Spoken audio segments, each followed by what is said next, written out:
வணக்கம். ரெமி கிச்சனுக்கு உங்களை வரவேற்கிறேன். டெய்லி நமக்கு சப்புன்னு சாம்பார், மோர் குழம்பு, கூட்டு அப்படியே சாப்பிட்டு நமக்கு சில நாள் நல்ல உரப்பாக காரமாக நல்லா வாய்க்கு நாக்குக்கு சுருன்னு ஏதாவது சாப்பிடணும் போல் இருக்கும். அப்படி இருக்கும்போது ரெடி மிக்ஸ் மாதிரி ஈஸியாக நம்ம கீழே எல்லாம் ரெடி பண்ணிவிட்டு சும்மா அப்படி கொதிக்க வச்சு இறக்குற மாதிரி ஈஸியான மெத்தடில் ஒரு குழம்பு செய்ய போகிறோம். இது ரொம்ப ஈஸியானது. சின்ன பசங்க எல்லாருமே ட்ரை பண்ணலாம். பெரியவங்களும் இதை ரொம்ப விரும்பி சாப்பிடுவாங்க. ரொம்ப ஈஸி. கீழே நம்ம எல்லாம் ரெடி பண்ணிவிட்டு கொதிக்க வச்சு இறக்க வேண்டியதான். இப்போ நம்ம எப்படி பண்ணலான்னு பார்க்கலாம். ஒரு சட்டி எடுத்திருக்கேன் நான். அதில் ஒரு பாருங்கள், இவ்வளோ கொஞ்சம் தான் எடுத்திருக்கேன். புளி ஒரு நெல்லிக்காய் சைஸ் எடுத்திருக்கேன். இது ஒரு 2 பேர் சாப்பிட்றதுக்கு சரியாக இருக்கும். இதை ஒரு அரை டம்ளர் தண்ணி ஊற்றிருக்கேன். இதை அதில் ஊற்றிடுவோம். ஊற்றிட்டு நல்லா கரைச்சிக்கணும். நல்லா கரைச்சிட்டு அந்த சட்டியில் ஏன் கரைக்கிறேன்னா தெரிச்சு போகாமல் இருக்கிறதுக்காக சட்டியில் கரைக்கிறேன். நல்லா கரைச்சிப்போம். புளியை ஒரு அரை மணி நேரம் முன்னாடியே ஊற போட்டிங்கன்னா இந்த மாதிரி நல்லா ஈஸியாக கரைக்க வரும். கரைச்சிட்டு நம்ம திப்பியெல்லாம் எடுத்துடணும். வடிகட்டிட்டு தான் எடுக்கணும். நல்லா கரைஞ்சிடுச்சு. இப்போ நம்ம அதனுடைய திப்பியெல்லாம் எடுத்துருவோம். அவ்வளோதான், அதனுடைய டஸ்ட்டெல்லாம் வந்துடுச்சு. எதுவுமே இல்லாமல் நம்ம எடுத்துகிட்டு அந்த சட்டியில் திரும்பவும் டஸ்ட்டெல்லாம் இல்லாமல் பார்த்துங்க. அந்த புளியை திரும்பவும் நம்ம வடிகட்டி அதில் திப்பியெல்லாம் எதுவுமே இல்லாமல் க்ளீனாக எடுத்துப்போம். இப்போ க்ளீனாக வந்துடுச்சு. இப்போது இந்த மாதிரி ஒரு 2 தக்காளியை இப்படி கட் பண்ணி வச்சுருக்கோம். இந்த தக்காளி என்ன பண்ணணும், இந்த புளியிலேயே போட்டுட்டு நல்லா கரைச்சிக்கணும். தெரியவே கூடாது, அந்த அளவுக்கு நல்லா கரைச்சிக்கணும். இப்போ ஒரு விதம் தக்காளி கரைஞ்சிடுச்சு. நல்ல பழுத்த தக்காளியான ஈஸியாக கரைஞ்சிரும். கொஞ்சம் காய்வாட்டாக இருந்தால் அப்படி கொஞ்சம் திப்பி திப்பியாக இருக்கும், பரவாயில்ல. அது கொதிக்கும்போது சரியாயிடும். ஒரு வெங்காயத்தை இந்த மாதிரி நசுக்கி வச்சுக்கணும். அதையும் அதில் போட்டுக்கணும். ஒரு பூண்டையும் ஒரு 4 பல் பூண்டையும் இந்த மாதிரி பல்லாக இருக்கிறத நசுக்கி இதில் போட்டுக்கணும். எல்லாமே பச்சையாக போடுறோம். நம்ம போட்டுட்டு 2 பச்சை மிளகாவை இப்படி கீறி போட்டுக்கலாம். நல்லா காரமாக வேணும் இல்லையா, அதனால் 2-3 பச்சை மிளகாவை இப்படி கீறி போட்டுக்கலாம். கருவேப்பிலையை இப்படி பிச்சு போட்டுப்போம். கொஞ்சம் குழம்பு நல்லா கெட்டியாகிறதுக்கு நம்ம மிளகா பொடி போட்டுப்போம். ஒரு 1.5 ஸ்பூன் மிளகா பொடி போடுறேன் நான், அவ்வளோ போதும். இதையும் நல்லா கரைச்சிப்போம். கொஞ்சம் தேவையான அளவு உப்பு போட்டுப்போம்.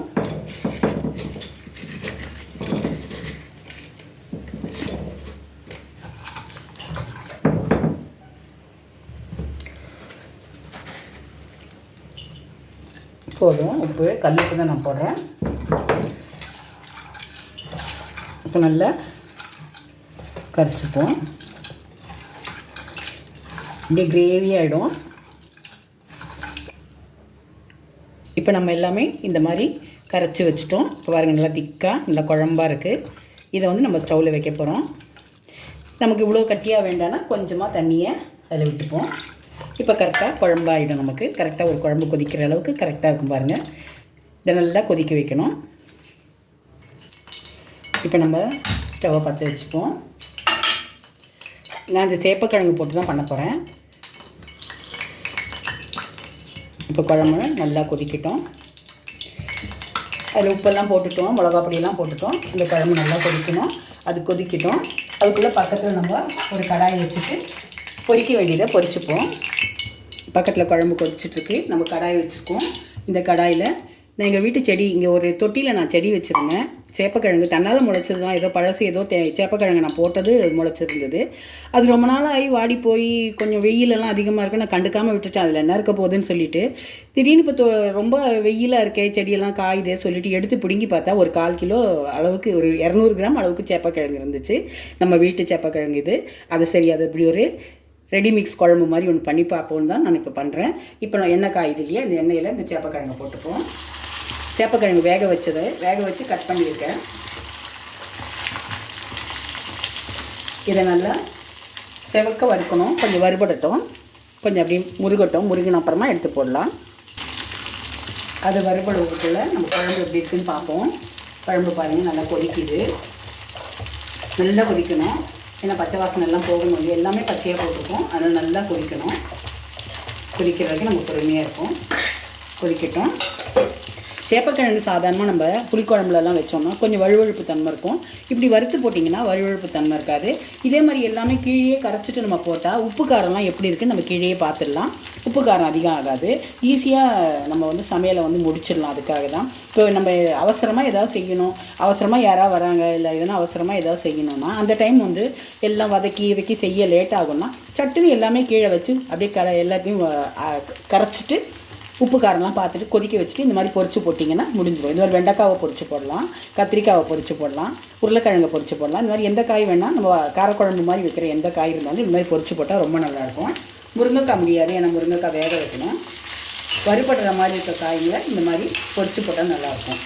ஏன்னா சேப்பக்கிழங்கு எப்போவுமே வழுவழுன்னு இருக்கும். நம்ம காரக்குழம்பு வச்சாலும் புளிக்குழம்பு வச்சா அப்படியே வந்து வழுவழுப்பு தன்மையோடு இருக்கும்.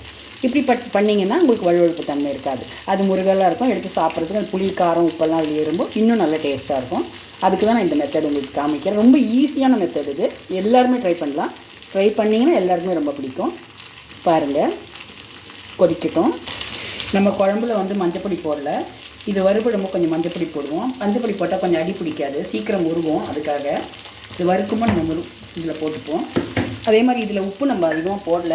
சேப்பக்கிழங்குல உப்பு உரைக்கணும் இல்லையா, கொஞ்சமாக உப்பு போட்டுப்போம். பொடி உப்பு போட்டுப்போம். மஞ்சள் பொடியும் பொடி உப்பும் போட்டால் அதுலேயும் கொஞ்சம் உப்பு உரைக்கும். அதுக்காக தான் கொஞ்சம் நல்லா செவக்க ஆகட்டும். ஆனோடனே நம்ம அதில் கொட்டிடலாம். அதுக்குள்ளே குழம்பு கொதிச்சிடும். இப்போ குழம்பு கொதிச்சுட்டு இருக்கும்போது ஒரே ஒரு துள்ளி வெள்ளத்தை நம்ம போட்டுப்போம். ஏன்னா இந்த உப்பு புளி காரம்லாம் ஒன்றா சேர்கிறதுக்காக இந்த வெள்ளம் போடுறது. போட்டிங்கன்னா நல்லா டேஸ்ட்டாக இருக்கும். இன்னும் காரக்குழம்பு ரொம்ப டேஸ்ட்டாக எடுத்து கொடுக்கும். அதுக்கு தான் போடுறது. மற்ற குழம்புல புளிக்குழம்புலலாம் கொஞ்சம் வெல்லம் போட்டிங்கன்னா நல்லாயிருக்கும். கரெக்டாக இருக்குது உப்பெல்லாம். சேப்பக்கிழங்கும் பாருங்கள் வறுபட்டுடுச்சு. இன்னும் கொஞ்சம் நேரத்தில் எடுத்து நம்ம அதில் போட்டிடலாம். கொஞ்சம் இன்னும் சேவக்கட்டும். மஞ்சப்பொடி போட்டவுடனே பாருங்கள் ஒட்டாமல் வருது. அதுக்கு தான் மஞ்சப்பொடி போடுறது. கொஞ்சம் சேவக்கட்டும். சேப்பக்கிழங்கு பாருங்கள் வறுபட்டுடுச்சு.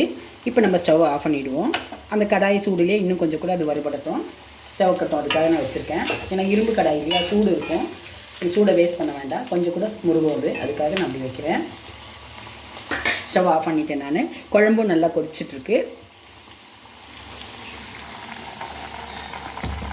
குழம்பு பாருங்கள் நல்லா கொதிச்சிட்ருக்கு. நல்லா சுண்டி வந்துடுச்சு. தண்ணி விட்டதெல்லாம் பாருங்கள் கெட்டியாகிடுச்சு. குழம்பு நல்லா சுண்டி வந்துடுச்சு. ஹை ஃப்ளேமில் வச்சா ரொம்ப சூடாகிடுமே, நான் மீடியமில் வச்சுருக்கேன். கெட்டியாகிடுச்சு பாருங்கள் குழம்பு.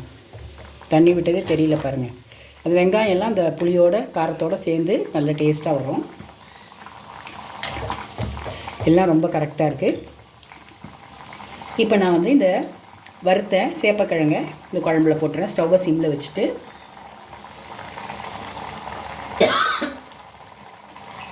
நெடி வருது.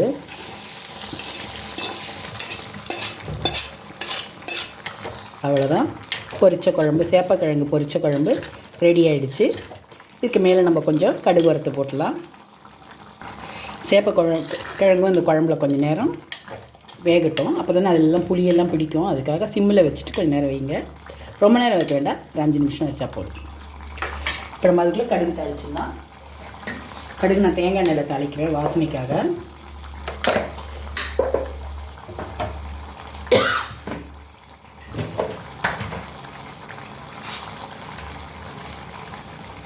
கடுகு போட்டுக்கலாம்.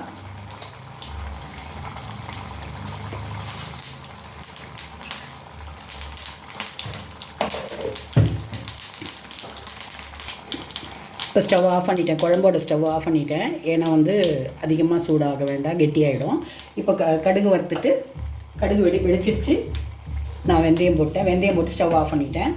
ஏன்னா வெந்தயம் கரிஞ்சிடும் இல்லையா, அதனால் இந்த சூடுலேயே வெந்தயம் செவந்துடும். இப்போ நம்ம இதை இந்த குழம்புல கொட்டிடுவோம்.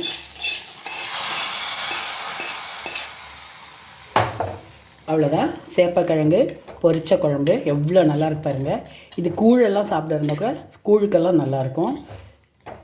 இப்போ வரகரிசி தெனை அரிசியிலலாம் சாப்பிட்றாங்க இல்லையா சாதம், அந்த சாதத்துக்கெல்லாம் கூட இது வச்சு சாப்பிட ரொம்ப நல்லாயிருக்கும். கெட்டியாக எவ்வளோ நல்லா இருக்கு பாருங்கள். ஒன்றுமே தெரியல பாருங்கள். அந்த வெங்காயம்லாம் வதக்காமல் நம்ம பச்சையில் போட்டதே பாருங்கள் எப்படி ஆயிடுச்சு குழம்பு எவ்வளோ அழகாக இருக்குது பாருங்கள் பார்க்குறதுக்கு. இதை வந்து நீங்கள் எல்லோரும் ட்ரை பண்ணி பாருங்கள். ரெமி கிச்சன் எல்லோரும் சப்ஸ்கிரைப் பண்ணுங்கள், லைக் பண்ணுங்கள், ஷேர் பண்ணுங்கள். தேங்க்யூ.